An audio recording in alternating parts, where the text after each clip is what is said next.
8 years after the UK voted to leave the EU, the economic impacts of Brexit are becoming increasingly evident. But just how severe have these impacts been? Have the predictions of economic turmoil come to pass? At a prestigious Mansion House dinner in 2023, London Mayor Sadiq Khan highlighted the economic challenges Brexit has brought upon London and the UK. According to an independent analysis by Cambridge Econometrics commissioned by City Hall, the UK economy has lost £140 billion due to Brexit, with London's economy shrinking by over £30 billion. The report also indicates nearly 2 million fewer jobs across the UK, with London alone losing 290,000 jobs.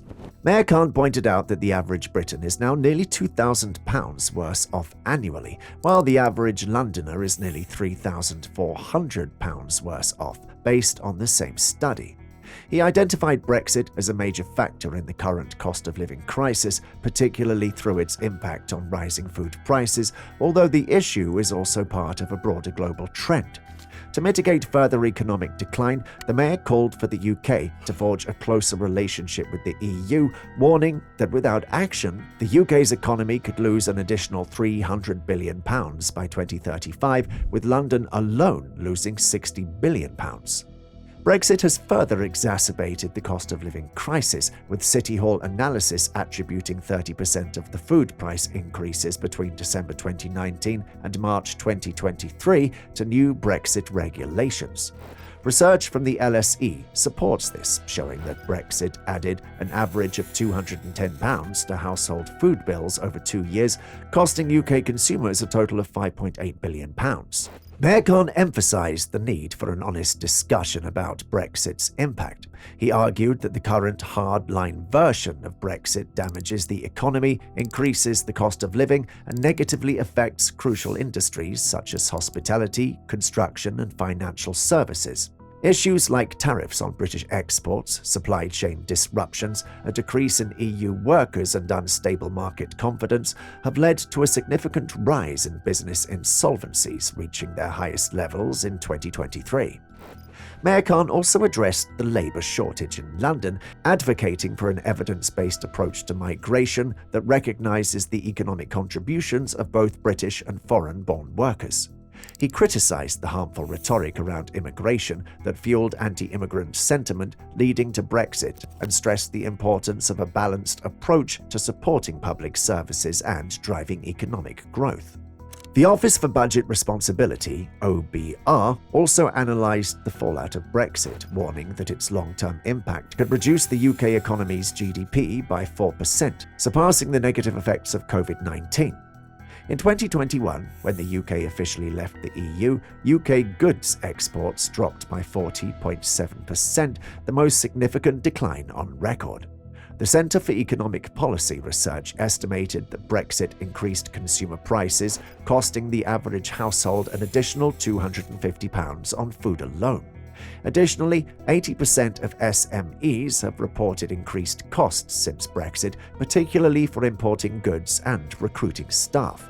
The construction sector has been tough hit. The Royal Institution of Chartered Surveyors, RICS, reports that 8% of the UK construction workforce is from the EU, potentially putting 176,500 jobs at risk without single market access. Furthermore, 30% of construction workers rely on non-UK workers, especially in London and the South East. With nearly 400,000 employees set to retire in the next decade and insufficient new apprentices and graduates entering the field, these workforce issues are likely to worsen. Rising costs are already evident, with 12% of employers noticing increases and more expecting economic slowdowns and further cost hikes. The end of the free movement of goods could also lead to import duties and material shortages. Banking is one sector in which the Brexit referendum fundamentally altered the relationship between the United Kingdom and the European Union. With the UK now considered a third country from the EU's perspective, overseeing the relocation of banking activities to the EU has posed significant challenges. European customers can no longer be served directly from the UK. Brexit forced global banks to shift approximately 7,000 financial jobs from London to the EU, creating pressure on the UK to reform financial rules to maintain the City of London's competitiveness. The European Central Bank, ECB, plans to intensify its scrutiny of Eurozone banking hubs established in response to Brexit, particularly concerning their reliance on London for services like mergers and acquisitions and stock and bond issuance, and crack down on empty shell banks. Foreseeing the problems Brexit would cause, preparation for the economic fallout of the UK's exit from the EU began well before the UK's official withdrawal. The ECB required incoming banks to develop a target operating model, TOM, to manage risks and ensure prudent operations within the EU. The process involved creating new legit entities, relocating assets, and hiring adequate staff initially. Some banks attempted to minimize the impact by maintaining London as their main hub. However, the ECB's no empty shell policy required a significant relocation of assets and operations to the EU. By early 2022, the assets of major international banks relocated to the EU had increased almost fivefold. Brexit has made the UK a third country regarding the EU, but its historical and legal ties to the EU remain strong, which means some ties have been maintained since Brexit. Political changes continue to pose challenges, particularly with recent UK moves towards financial deregulation. However, the ECB remains committed to maintaining high prudential standards and close cooperation with UK authorities. The ECB's balanced approach to supervision has helped manage the complex relocation of banking activities, ensuring the continued stability of the EU's financial markets. Business investment in the UK has historically been relatively low, even before Brexit.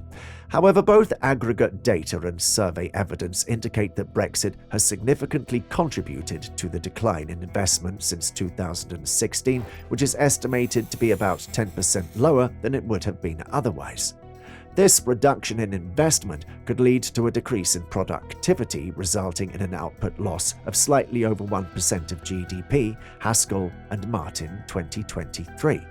A key question is whether this decline is partly due to Brexit-related uncertainty, suggesting that some investment recovery might be possible in the future.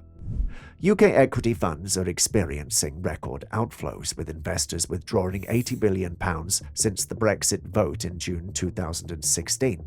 Data from Morningstar shows that between January and October 2023, outflows reached £26.2 billion, surpassing the £25 billion net outflows recorded for the entire year of 2022. Over the past 3 years, only 2 months have seen positive inflows for UK equity funds. Pension funds have also reduced their allocations to domestic companies, now averaging about 6%, down from 53% 25 years ago. Efforts to revive interest in UK equities have included government measures and proposals to enable defined benefit schemes to merge and invest more in unlisted equities. Chancellor Jeremy Hunt announced plans for large pension schemes to allocate 5% of their assets to unlisted equities by 2030. In addition to banking and investment, the UK insurance market, governed by key regulations like Solvency II and the Insurance Distribution Directive, faces significant challenges due to Brexit. Brexit has created uncertainty around mutual recognition and regulatory equivalence, impacting industry operations. The UK seeks favourable access to the EU market, but the EU is cautious, fearing Brexit's success might inspire other member states to leave. Consequently, the EU is unlikely to offer the UK a replacement for passporting. The UK's refusal to align with EU regulations remains contentious. The UK aims to maintain London's global status, while the EU bolsters its markets. The EU has been reluctant to grant equivalence to the UK in insurance, leading the UK to adopt a global approach as hopes for EU equivalence wane. Insurers face uncertainty as EU equivalence decisions are case by case, potentially benefiting EU member states by reducing UK influence. Insurers with an EU presence before Brexit, like Lloyd's Brussels, can continue operations if passporting is set up. Clear policy wordings and regulatory authorizations are essential for cross-border operations. Mutual recognition of insurance regulations between the UK and EU is unlikely, and UK financial services must adapt to the EU market, requiring an authorized presence within the EU. The UK has also seen an outflow of businesses due to the new regulations that have come from Brexit. However, there is light at the end of the tunnel, somewhat, as over the past 12 months, the number of financial services firms moving or planning to move operations, staff, and assets from the UK to Europe due to Brexit has stabilized. Since the Brexit referendum, 44%, 97 out of 222 of the largest UK financial service firms have announced plans to relocate some UK operations and/or staff to the EU, nearly doubling from 24%, 53 out of 222 in March 2017, to 43%, 95 out of 222 in March 2021. Dublin remains the most popular destination for relocations, with 36 financial service firms moving operations and/or staff to the city. Since the referendum, 24 firms have declared they will transfer just over £1.3 trillion of UK assets to the EU, which has remained steady over the past 18 months. As of March 2022, major Brexit-related operational announcements from financial service firms have stabilized. Initially, the EY Financial Services Brexit Tracker recorded a steady increase in firms announcing operational moves, peaking by the end of 2020. Since then, announcements have plateaued, reflecting that most firms completed their preparations for Brexit by this deadline. Many firms have revised their staff relocation plans since the transition period ended in December 2020. The number of announced Brexit-related job relocations from the UK to Europe has decreased from 12,500 immediately after the referendum to just above 7,000. However, new hires linked to Brexit have increased, driven predominantly by an uptick in staff hired in London. Financial service firms have shown a renewed commitment to London and the UK, with the number of new hires rising. This reflects a strategic shift as firms adapt to the post-Brexit landscape and focus on broader operational considerations. Since the referendum, 41%, 90 out of 222, of firms have confirmed at least one European location for relocation. Dublin is the most popular destination, followed by Luxembourg, Frankfurt, and Paris. Paris has attracted around 2,800 UK employees, the highest number for any single destination, followed by Frankfurt and Dublin. Banking sector relocations have primarily targeted Frankfurt and Paris, while wealth and asset managers have preferred Dublin and Luxembourg. Insurers have chosen a variety of locations, including Dublin, Brussels, Luxembourg, and Paris. Brexit has presented several potential benefits for UK businesses. Former Treasury economist Julian Jessop highlighted that leaving the EU has reduced the UK's vulnerability to international market shocks, with the Office for National Statistics (ONS) agreeing that the UK might be more resilient to global supply chain disruptions. Additionally, businesses have increasingly turned to domestic suppliers, boosting local industries, with nearly three-quarters of businesses reporting no disruptions in obtaining goods from within the UK. Post-Brexit, the UK faces fewer UK regulations, enabling freer trade with non-EU markets like the US and Australia, and the UK is establishing new trade agreements globally. Emerging markets such as Brazil, China, and South Africa offer growing opportunities, with a weaker pound making British products more appealing to international buyers.